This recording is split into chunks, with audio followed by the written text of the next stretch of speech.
Assalamualaikum warahmatullahi wabarakatuh. Bismillahirrahmanirrahim. Alhamdulillahirabbil alamin. Wassalatu wassalamu ala sayyidil mursalin nabiyina wa habibina wa syafi'ina Muhammad bin Abdullah wa ala alihi wa ashabihi wa man ihtada bihadihi wastanna bisunnatihi ila yaumiddin, amma ba'du.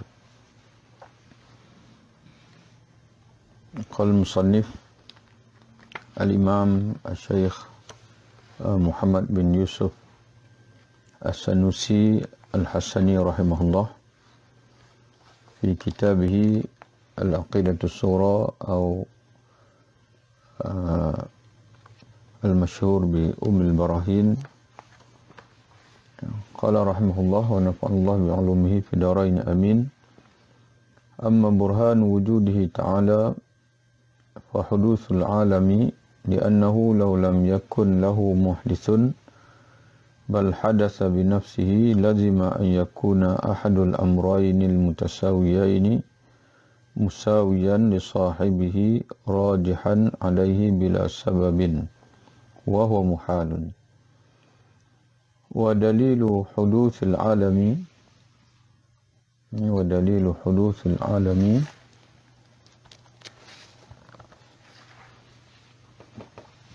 mulazamatuhu lil a'radi al-hadithati min harakatin aw sukunin aw ghairihima wa mulazamatul hadithi hadithun wa dalilu huduthil a'radi musyahadatu taghayyiriha min adamin ila wujudin wa min wujudin ila adamin.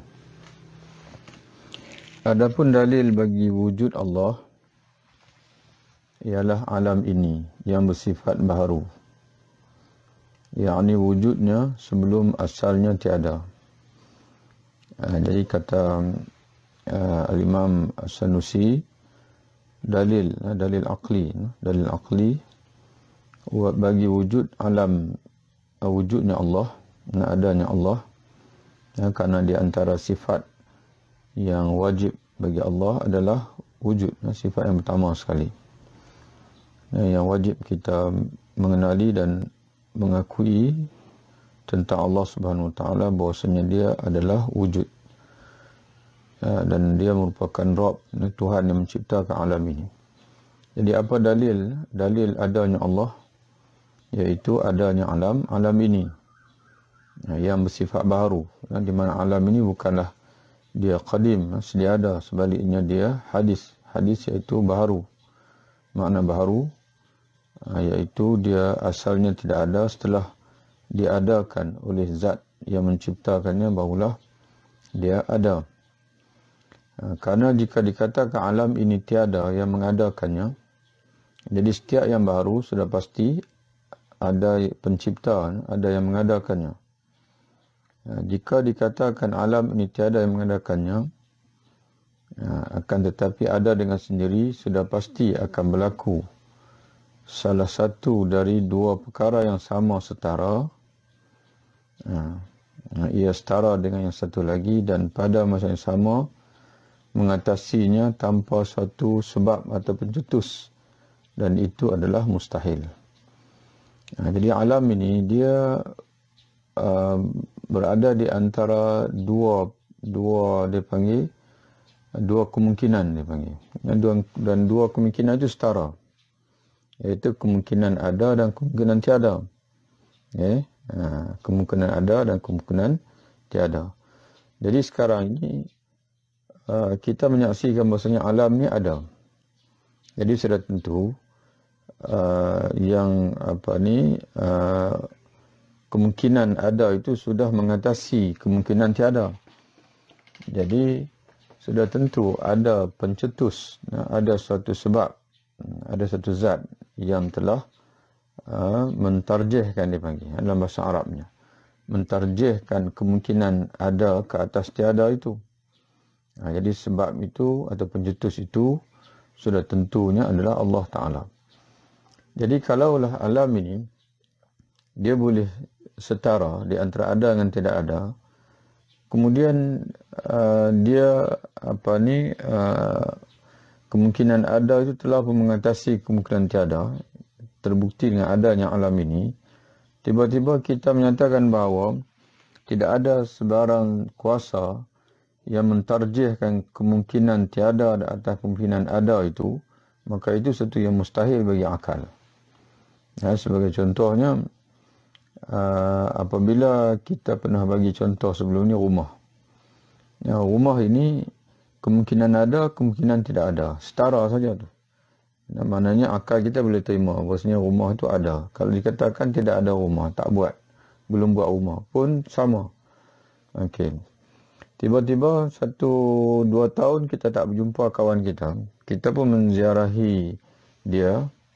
Ya, di rumah dia. Dan kita mendapati rumah dia itu baru. Rumah dia baru. Maka kita akan bertanya. Siapa yang bila kamu buat rumah baru? Siapa tukangnya? Karena kemungkinan tu berubah, dia panggil. Kemungkinan berubah. Kemudian daripada tiada kepada ada. Daripada rumah lama ke rumah baru. Jadi kemungkinan baru, kemungkinan lama. Jadi sekarang ni oleh sebab yang kita bertemu itu adalah baru, rumah baru. Bermakna kemungkinan baru itu dominan kepada kemungkinan lama. Okay? Jadi kita akan bertanya, siapa yang membarukan rumah kamu itu? Siapa tukangnya? Itu yang biasa, maknanya kita bersembang begitu kalau berlaku suatu perubahan. Jadi tukang itulah yang menjadi dalam bahasa kitabnya disebut murajjih, dipanggil murajjih, iaitu suatu yang mencetuskan salah satu daripada dua kemungkinan yang setara tadi. Jadi wujudnya, berlakunya tarjih biduni murajjih mustahil pada akal. Wujudnya perubahan ataupun wujudnya suatu yang dominan, yang setara, asalnya setara, kemudian salah satu menjadi dominan tanpa ada faktor yang mencetuskan dominan itu mustahil bagi akal. Maka begitu juga alam ini. Kewujudan alam ini tanpa zat yang menciptanya, begitu juga perubahan-perubahan yang ada di alam ini tanpa zat yang menentukan perubahan tersebut, itu merupakan suatu yang mustahil pada akal. Dalil baharunya alam ini ialah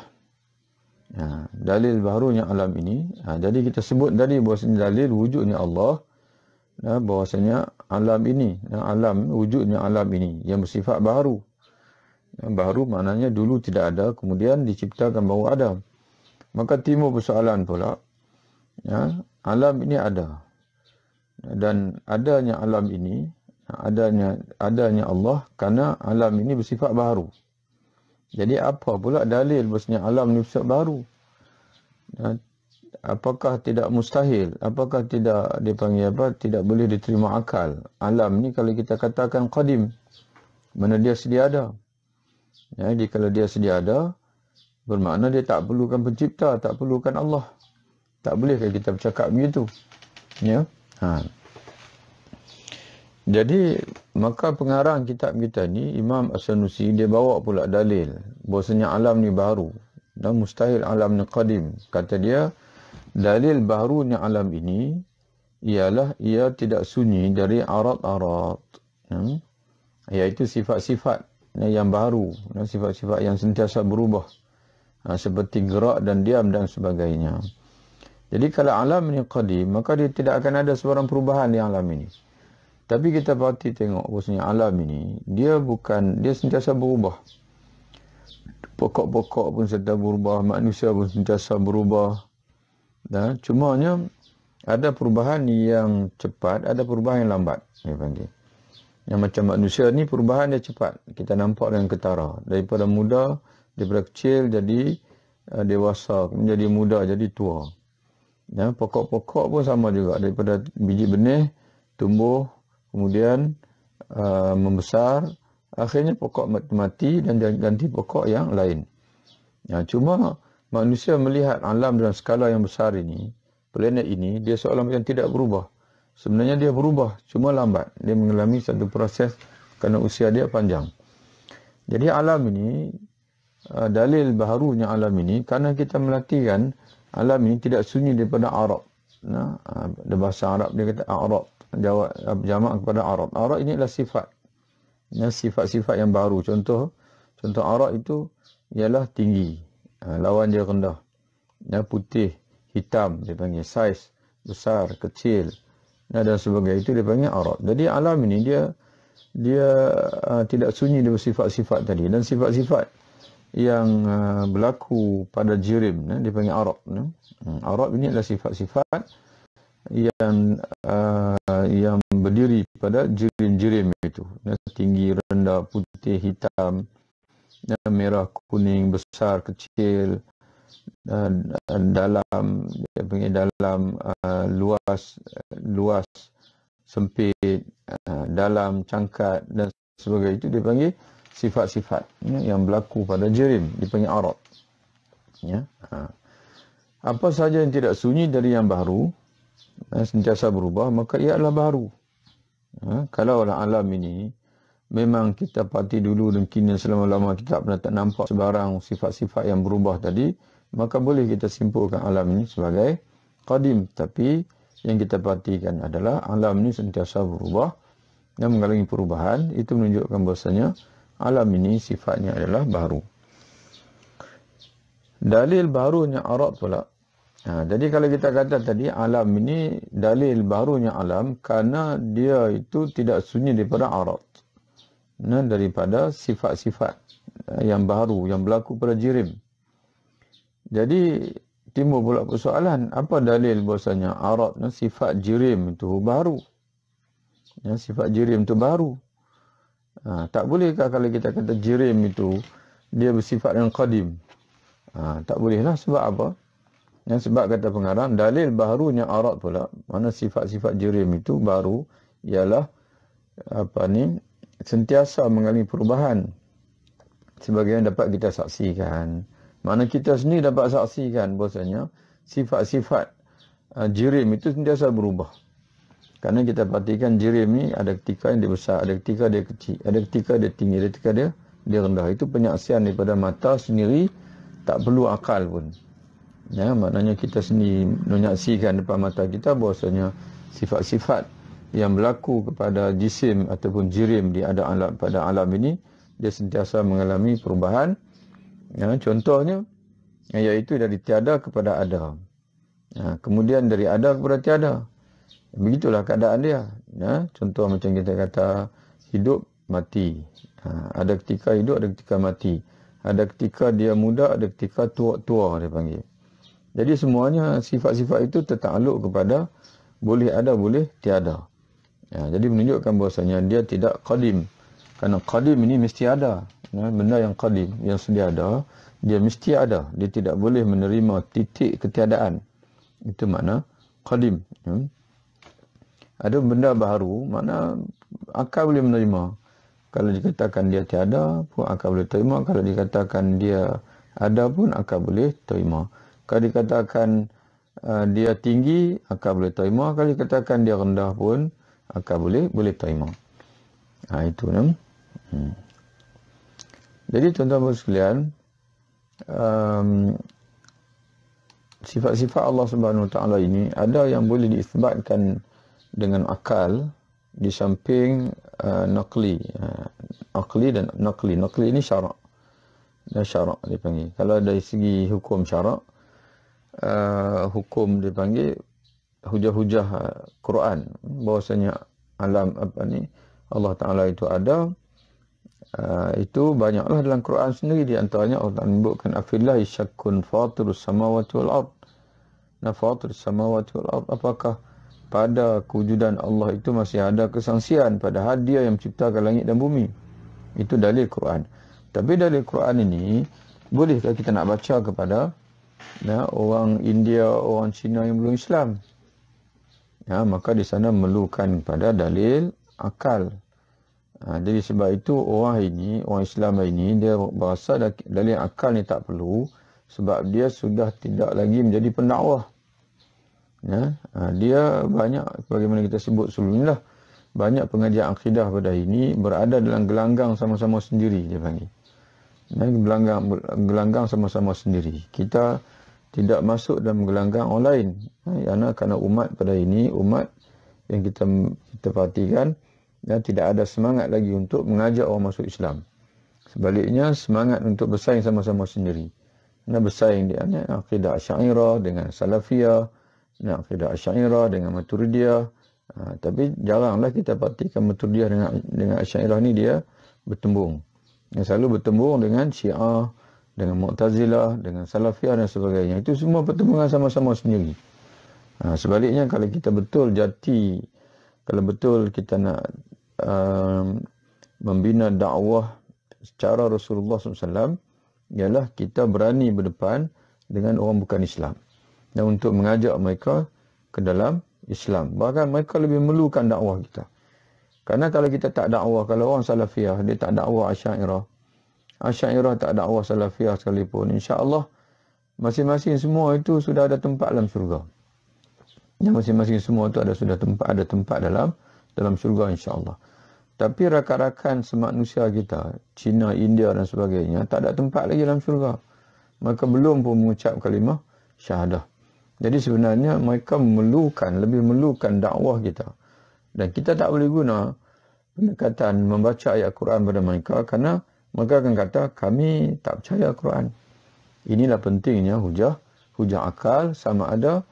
Hujah akal ni sama ada kita nak menggunakan hujah logik, rasional, sebagaimana yang pendekatan ilmu kalam ini, ataupun kita menggunakan hujah dia panggil yang baru, scientific, yang banyak menggunakan bukan saja rasional tapi menggunakan empirical, dia panggil uji kaji, dan pembuktian melalui uji kaji, melalui pemerhatian, pengalaman dan sebagainya.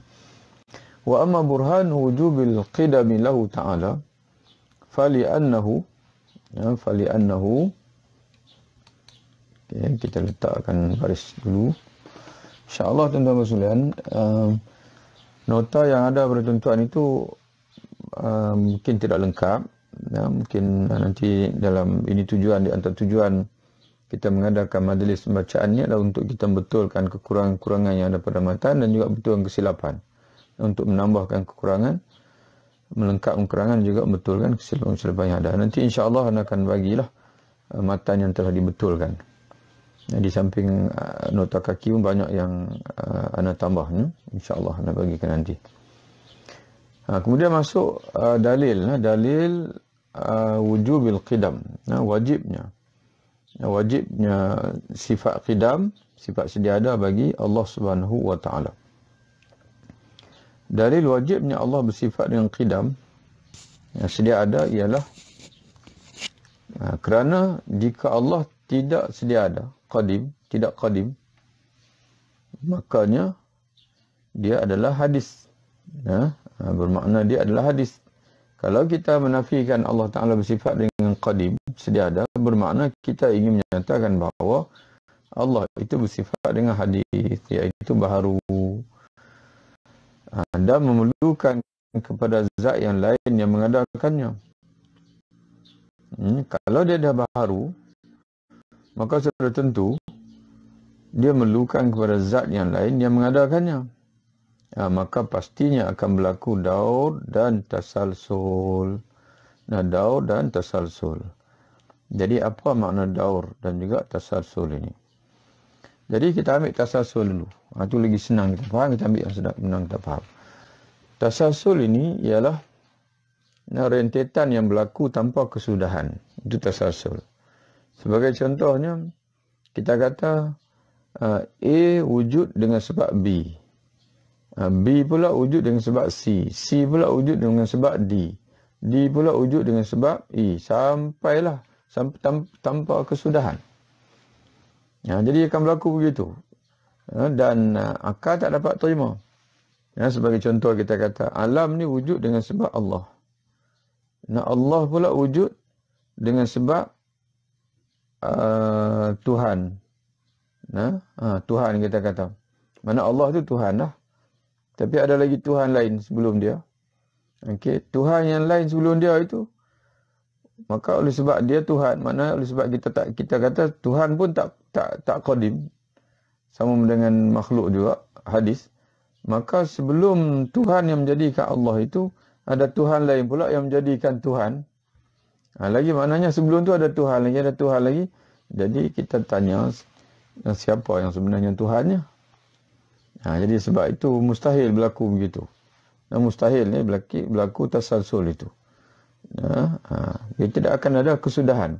Dan akal tidak boleh menerima suatu yang ada, yang mana yang suatu yang kita kata yang tanpa kesudahan,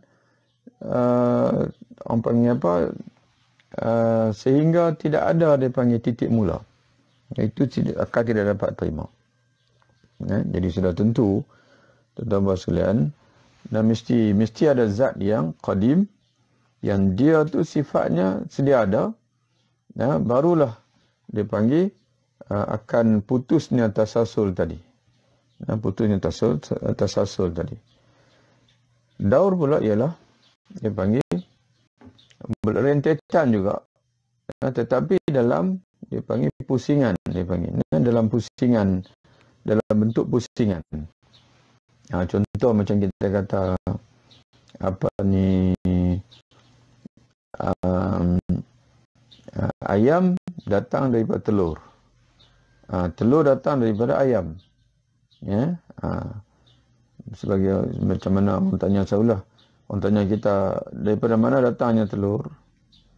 Kita kata daripada ayam. Dia tanya lagi, ayam pula datang daripada mana? Maka dijawab pula, datang daripada telur. Jadi dia berlaku dalam pusingan itu. Dia berlaku dalam bentuk pusingan tersebut. Itu juga satu benda yang mustahil bagi akal. Kerana akal akan bertanya, kalau kamu kata telur ayam daripada telur, dan telur daripada ayam, maka siapa yang mentakdirkan kedua-duanya itu wujud?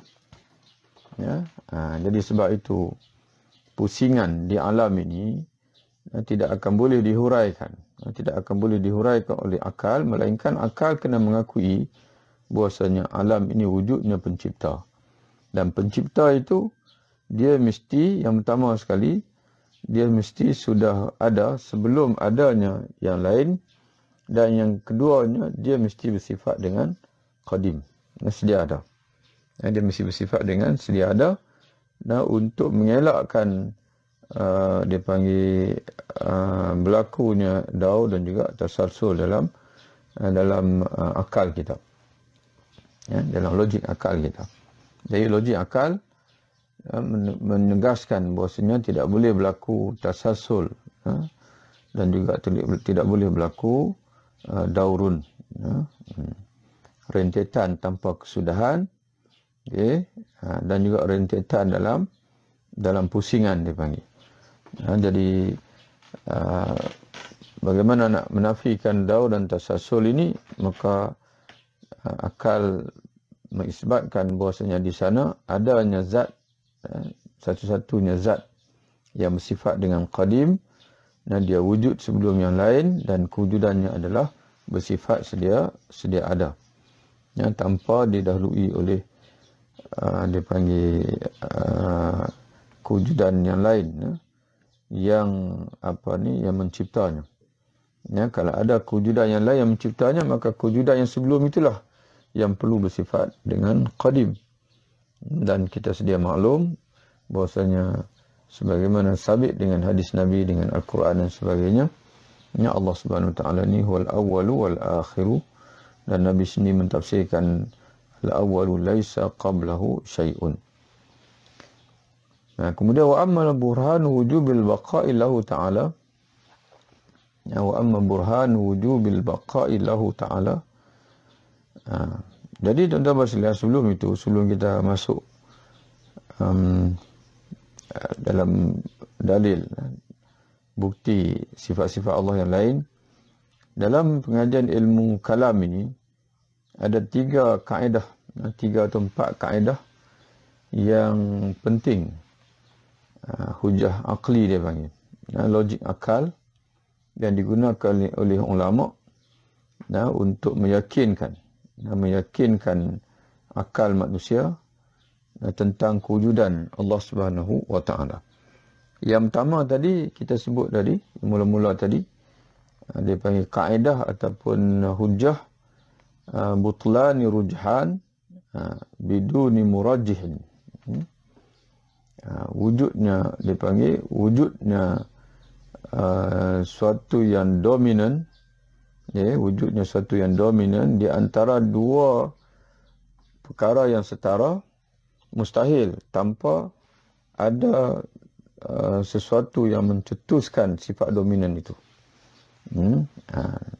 Sebagai contoh kita sebut tadilah, apabila suatu itu boleh menerima dua kemungkinan yang setara, ada dengan tiada, tiba-tiba dia ada, maka mustahil. Tidak ada suatu faktor luaran yang mentarjih kemungkinan ada kepada dia itu. Jadi alam ini boleh ada boleh tiada, setara saja alam ini. Boleh ada boleh tiada, tiba-tiba dia ada. Maka telah dipanggil sifat ada itu telah menjadi rajih, telah menjadi dominan daripada sifat tiada tadi. Maka siapa yang mentarjihkan adanya alam ini, siapa yang dipanggil memenangkan unsur ada berbanding unsur tiada tadi, maka jawapannya adalah Tuhan, iaitu Allah Subhanahu wa taala. Itu yang pertama. Yang kedua dipanggil butlanu atasalsul. Tidak boleh berlaku kewujudan di alam ini, benda selepas satu, satu lepas satu, satu lepas sebelum satu, sebelum satu, satu sebelum satu, satu,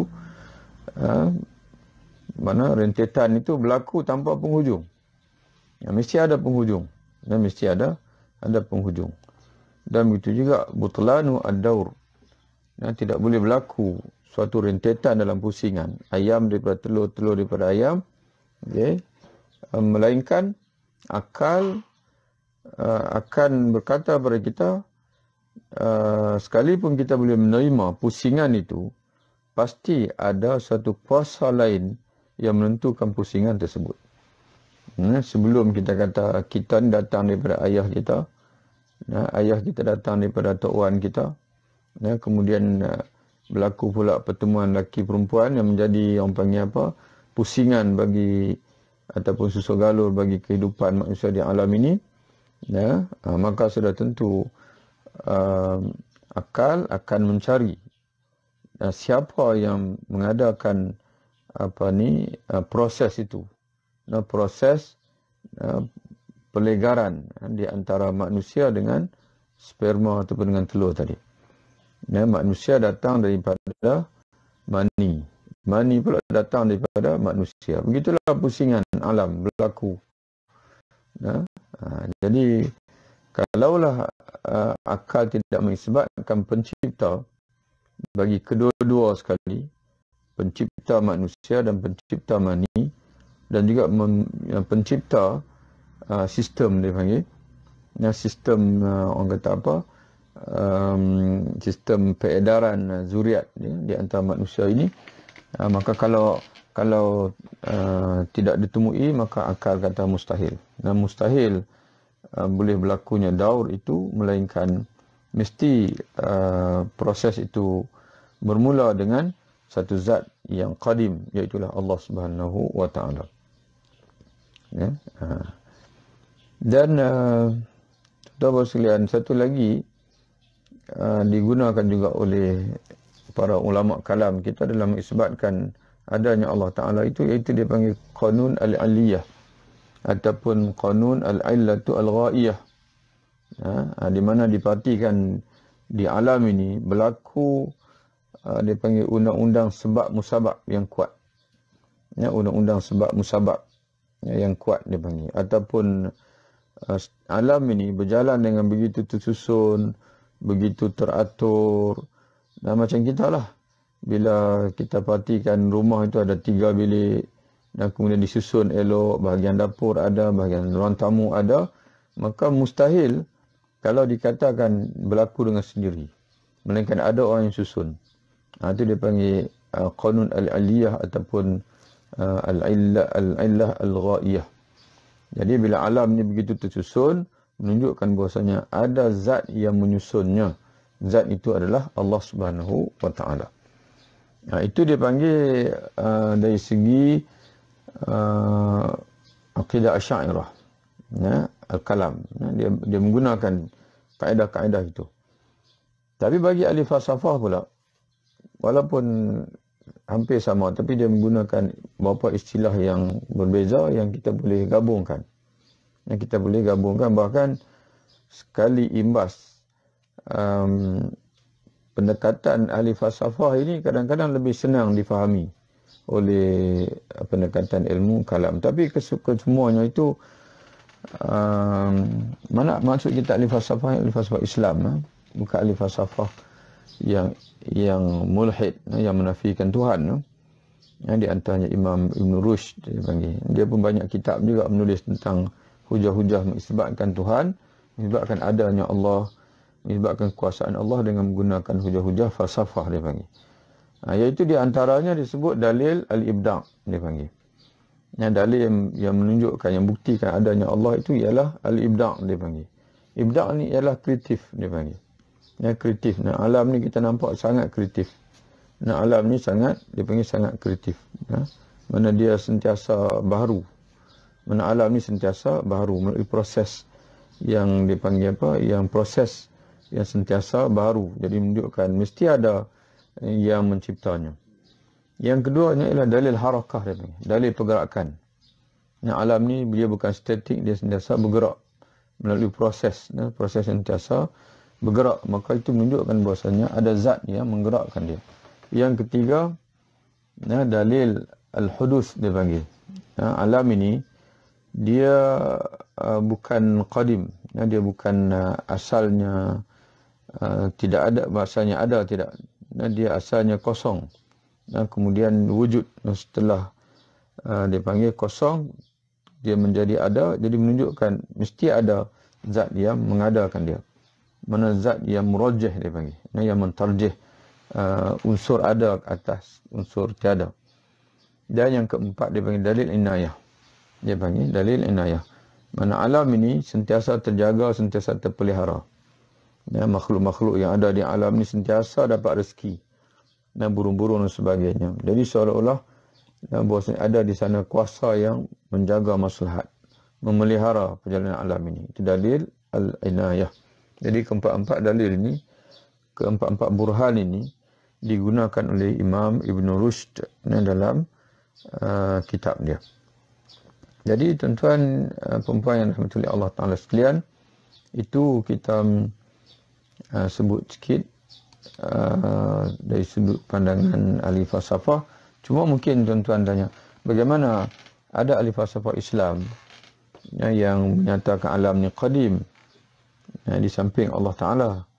Jadi kita kena fahamlah maksud qadim mereka itu ialah qadim dalam ilmu Allah. Alam ini dari sudut penciptaan hadis baharu, mana dia diciptakan oleh Allah Ta'ala. Tapi dia qadim dalam ilmu Allah. Mana sebelum Allah Ta'ala menjadikan alam ini, sudah berada dalam ilmu dia, sedia ada dalam ilmu dia, dan kewujudan alam ini adalah ilmu Allah Ta'ala. Jadi sebab itu ada ketikanya kita perlu memahami dengan lebih lanjut untuk mengelakkan kita menyesatkan mana-mana tokoh Islam, Al-Farabi, Ibn Sina dan sebagainya, kerana kita memahami apa yang tidak mereka maksudkan. Itu perlu perhatianlah. Namun demikian tuan-tuan sekalian, bukan kita nak kata bahawasanya semua pendapat ahli falsafah itu betul. Bukan, tidak. Ada yang bercanggah dengan akidah Asy'ariyah, akidah ahli Sunnah wal Jamaah. Dan cuma kita dari segi disiplin ilmu, kita memperkatakan apa yang kita tahu. Adapun kalau kita nak melibatkan tentang teori pandangan orang lain, mesti kita benar-benar memahami pandangan orang lain tersebut sebelum kita mengulas pandangan mereka. Kalau tidak, kita mengulas di atas dipanggil kesalahfahaman. Di mana dalam usul fiqh para ulama mengeluarkan satu kaedah untuk menjadi orang panggil apa, untuk mengelak kesilapan. Al-hukmu ala syai' far'un an tasawwurihi. Keputusan atau hukum yang nak kita berikan kepada sesuatu itu, dia adalah cabang daripada gambaran kita terhadap sesuatu itu. Kalau gambaran kita betul, hukum kita akan betul. Tapi kalau gambaran kita salah, maka hukum kita, penilaian kita juga akan jadi salah. Ya. Jadi kita, tuan-tuan sekalian, ini sebagai tambahan-tambahan saja. Tuan-tuan sekalian, kita bermazhab Asy'ariyah yang menjadi keutamaan bagi kita ialah untuk memahami ibarat-ibarat daripada kitab yang ditulis oleh ulama-ulama kita. Yang lain itu adalah sebagai tambahan saja. Kemudian wa amma burhanu wujubil baqa'i lahu ta'ala fali annahu law amkana an yalhaqahu al-adamu. Kita betulkan baris dulu.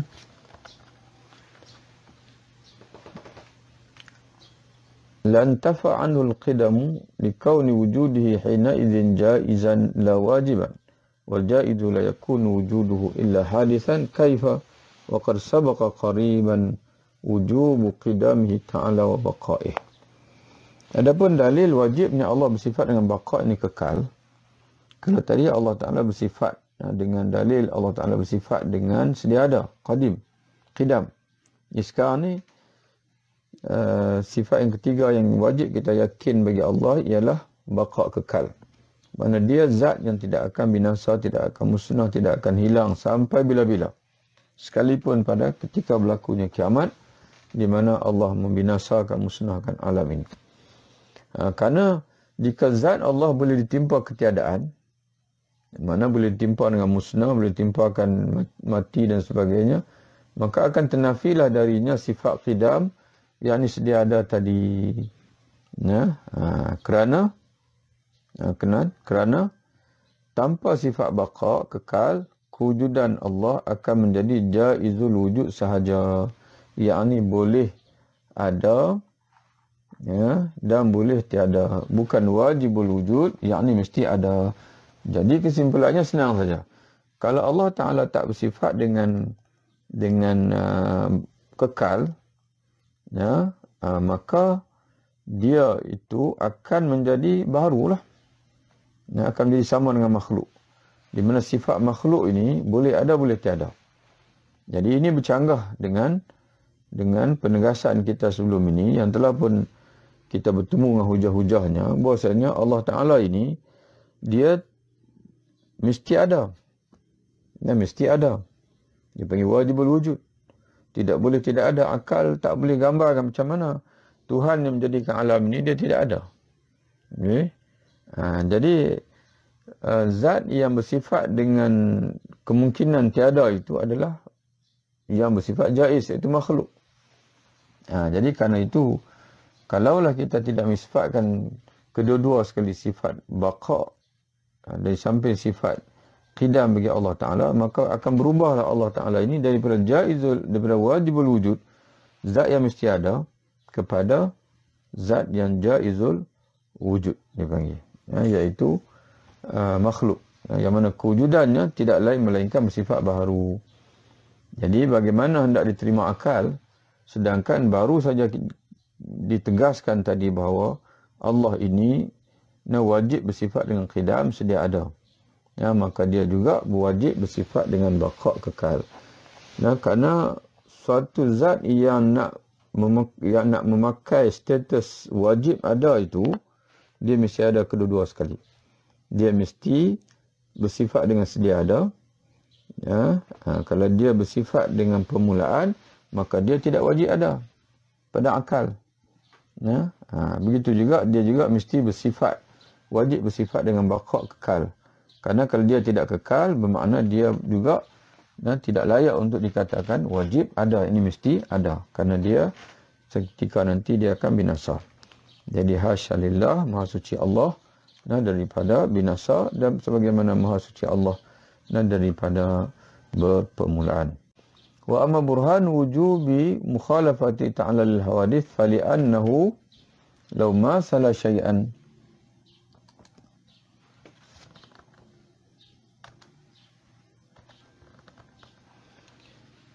minha lakana hadisan mithlaha wa zalika muhalun lima arafta qablu min wujubi qidami ta'ala wa baqa'ih. Adapun dalil wajibnya Allah bersifat dengan berbeza dengan segala yang baru, mukhalafatu ta'ala hawadis, kerana jika Allah menyerupai sesuatu dari yang baru ini makhluk, nasib dia juga baru sepertinya seperti makhluk. Nah, itu adalah mustahil kerana engkau telah mengetahui, kata penulis, engkau sendiri telah mengetahui bahawa sebelum ini bahawa Allah wajib bersifat qidam dan baqa', yakni dua sifat yang menyalahi baharu. Kerana setiap benda yang baru ini dia tak boleh kekal. Dia tidak boleh sedia ada. Kalau dah sedia ada, orang tak panggil baharu. Dan begitu juga dia panggil setiap yang baharu ini dia tidak akan ada perubahan. Dia akan kekal atas sedia adanya. Tiba-tiba dia mengalami perubahan, dia mengalami kematian dan sebagainya. Maka itu sinonim dengan yang baharu. Maka Allah Ta'ala bukan bersifat dengan baharu. Kerana Allah tidak mengalami perubahan dan pada masa sama Allah tidak ada permulaan. Wa amma burhanu wujubi qiyami ta'ala binafsih fali'annahu ta'ala law ihtaja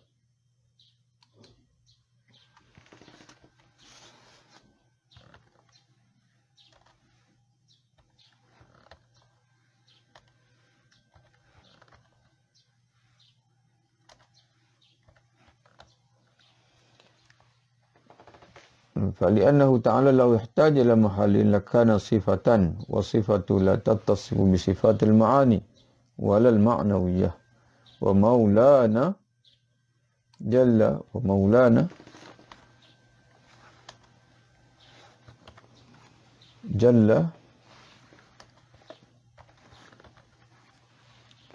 وعز يجب اتصافه بهما فليس بصفة walau ihtaja ila mukhassisin lakana hadisan kaifa wa qad qama al-burhan ala wujubi qidami ta'ala wa baqa'ih. Adapun dalil wajibnya Allah bersifat dengan berdiri sendiri, tidak bergantung kepada yang lain, ialah jika dia tidak berdiri sendiri, bermakna dia memerlukan kepada tempat atau pentaksis. Jika dia memerlukan tempat, maka boleh diandaikan dia adalah sifat. Di mana sifat memerlukan tempat untuk berdiri. Yakni ia tidak berdiri sendiri tanpa berada pada zat atau tempat. Sebagai contoh kita kata sifat tinggi. Boleh gambarkan tak? Kita kata sifat tinggi ini, boleh tak kita gambarkan sifat tinggi ini pada dia duduk pada tempat? Mustahil kata dapat gambarkan. Sebab tu kita akan kata apa? Orang itu tinggi. Maknanya tinggi itu berada pada orang. Dan pokok itu tinggi. Mana tinggi itu berada pada, dipanggil pada pokok. Rumah itu tinggi. Berada pada rumah pula. Jadi begitulah semua dipanggil sifat ini, dia tidak boleh berdiri sendiri. Jadi sebab itu kalau kita kata Allah Ta'ala itu bertempat, maka boleh diandaikan dia itulah sifat. Di mana sifat ni memerlukan pada tempat.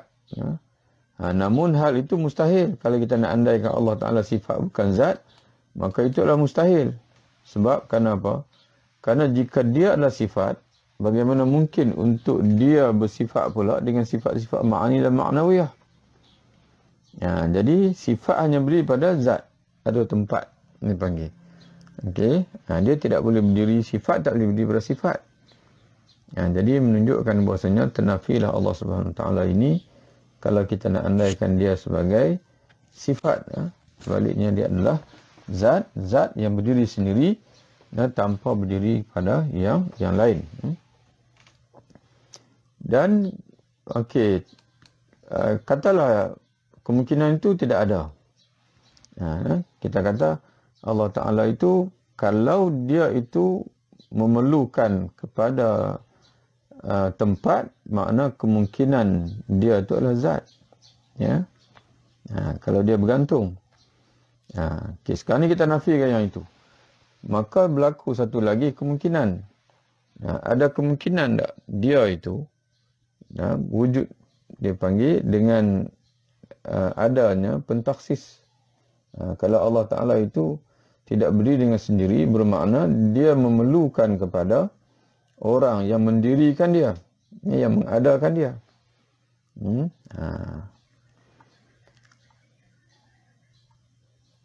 Okey, yang ni jika dia memerlukan pula pentaksis, yang ni pelaku yang mengadakannya, itu taksis. Oleh sebab kita kata dia ini bertempat, dia ini tidak berdiri sendiri. Bila kita kata dia ini tidak berdiri sendiri, bermakna dia memerlukan kepada pelaku yang lain yang mendirikan dia. Tapi kalau kita kata dia ada pula pentaksis, pelaku yang mengadakan dia, nescaya dia adalah baharu, maka dia tidak bersifat qadim.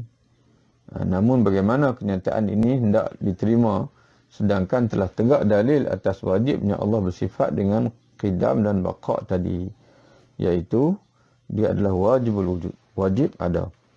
Maknanya wajib ada ini tidak bermula dengan tiada dan tidak berakhir dengan binasa. Kita baca sekali lagi. Adapun dalil wajibnya Allah bersifat dengan berdiri sendiri, qiyamu ta'ala binafsih, ialah jika dia tidak berdiri sendiri, bermakna dia memerlukan tempat atau pentaksis. Pentaksis maknanya pelaku lain yang menentukan kewujudan dia. Jika dia memerlukan tempat, boleh diandaikan dia adalah sifat. Di mana sifat memerlukan tempat untuk berdiri. Yakni ia tidak berdiri sendiri tanpa berada pada zat atau tempat. Namun hal itu adalah mustahil bagi Allah, kerana jika dia adalah sifat, bagaimana mungkin untuk dia bersifat pula dengan sifat-sifat ma'ani dan ma'nawiyah. Yakni berlaku sifat berdiri atas sifat. Itu adalah mustahil. Bagaimana diiktikadkan, sebagaimana cakap sebelum ini, bahawa Tuhan wajib bersifat dengan sifat-sifat ma'ani dan juga sifat ma'nawiyah, maka pastinya dia bukan sifat tetapi dia adalah zat yang berdiri sendiri. Tak mungkin apakah tidak mungkin Allah Ta'ala itu zat tetapi dia wujud dengan orang lain yang mengadakan dia? Maka andaian itu juga mustahil. Sebab apa? Sebab kalau ada zat lain yang mengadakan dia, maka itu menunjukkan bahawa dia baharu. Itu menunjukkan bahawasanya dia baharu. Macam mana kita nak kata pula dia baharu, sedangkan dalil-dalil sebelum ini telah pun membuktikan bahawasanya Allah Ta'ala itu bersifat dengan qidam dan juga baqa'. Iaitu dia bersifat sedia ada, kerana yang baru itu ada permulaan. Dan juga baqa', dia bersifat kekal, di mana yang baru itu mengalami perubahan, tidak kekal. Wa amma wujud burhan wujubil wahdaniyati lahu ta'ala fali'annahu law lam yakun wahidan lazima alla yujada syai'un minal alami liluzumi ajzihi hina idzin. Adapun dalil wajibnya Allah bersifat dengan esa, iaitu tidak bilang-bilang, kerana jika dia tidak esa, pasti tidak akan wujud suatu pun makhluk di alam ini, kerana jika tidak esa, sudah tentu ia zat yang lemah, kerana ada tandingan. Jadi wujudnya dipanggil alam ini menunjukkan bahasanya zat yang menjadikan alam ini adalah zat yang esa, yang tiada tandingan, tiada sebarang kelemahan. Kalau suatu zat itu ada tandingan, ada dipanggil yang setara dengan dia, makna dia itu lemah. Tapi kita saksikan di alam ini, bahasanya hebatnya alam ini menunjukkan bahasanya zat yang menciptakan itu sangat kuat. Jadi di antara sifat dipanggil zat yang kukuh, yang kuat itu adalah dan dia tunggal, tiada tandingan ataupun saingan. Jadi sebab itu tuan-tuan sekalian, dalam Quran Allah Taala pernah menyebutkan lau kana fihi ma'alihatu illallah, jika sekian di alam ini terdapat Tuhan yang lain selain daripada Allah, la fasadata, nescaya dua akan kedua-dua alam ini, kedua-dua langit dan bumi ini pasti akan runtuh, akan binasa, dia panggilnya. Sebagai contohnya, bila kita katalah ada di alam ini ada dua zat yang sama-sama berkuasa, maka dia akan berlaku atau boleh berlaku satu zat ingin mengadakan dan satu zat lagi pula ingin memusnahkan, yang dengan makna tidak mau mengadakan dia. Jadi berlakulah pertembungan dia panggil. Kalau kita simpulkan sama-sama menang, maknanya masing-masing kehendak dia tidak terlaksana kerana dibantah oleh kehendak satu zat yang lain. Dia panggil. Jadi itu mustahil. Tuhan makna kehendak dan dibatalkan. Ataupun kita kata kedua-dua mereka berpakat untuk mengadakan bersama-sama alam ni secara bersama, itu menggambarkan kelemahan. Kerana masing-masing tidak boleh mengadakan sendiri, memerlukan pertolongan kerjasama daripada seorang yang lain. Jadi ala kulli hal, adanya alam ini dan tersusunnya alam ini dengan kemas, dengan teratur, membuktikan bahawa kata pengarang kitab kita, bahwasanya zat Tuhan yang Maha Esa, Tuhan Allah Ta'ala yang menjadikan alam ini, dia bersifat dengan Esa. Tidak ada saingan, tidak ada tandingan. Wa amma burhan wujub ittisafi ta'ala bil qudrati wal iradati wal ilmi wal hayati fali'annahu law intafa syai'un minha lama wajida syai'un minal hawadith.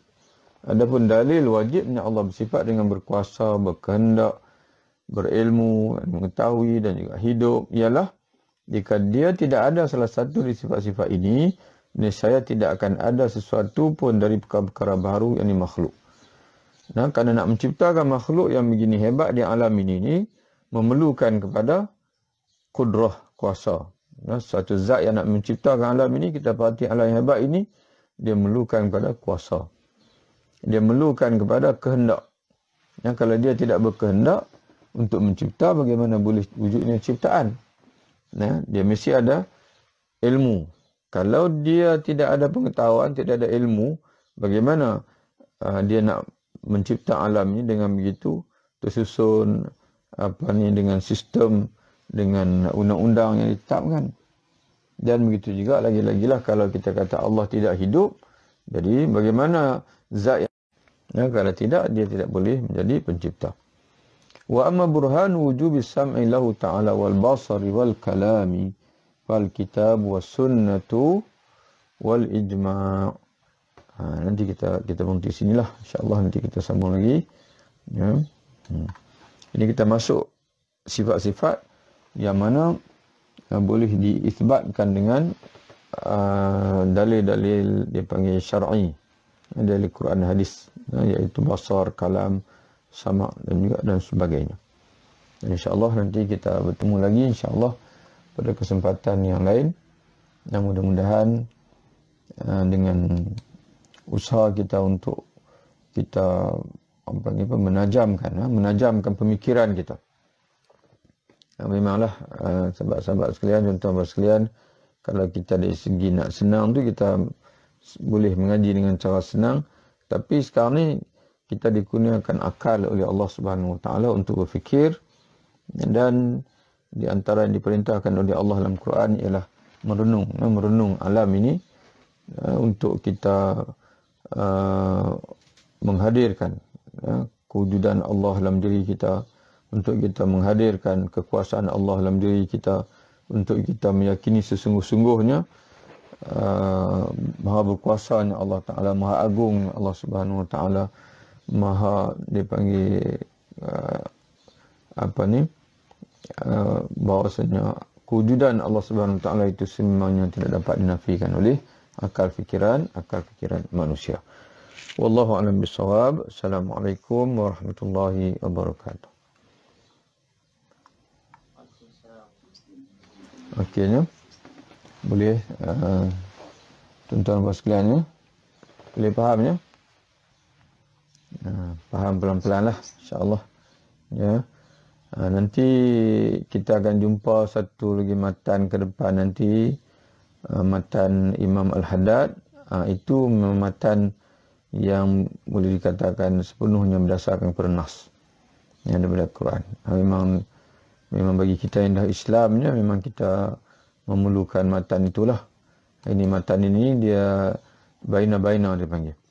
Ya, matan yang mana Imam As-Sunusi ni dia bukan saja ingin berhujah dengan kita orang Islam ini, mengukuhkan akidah kita sedia ada, tapi juga dia nak bantu kita bagaimana ada kemungkinan mungkin di kalangan kita ini yang Allah Ta'ala bagi kekuatan untuk dia berdakwah kepada orang bukan Islam.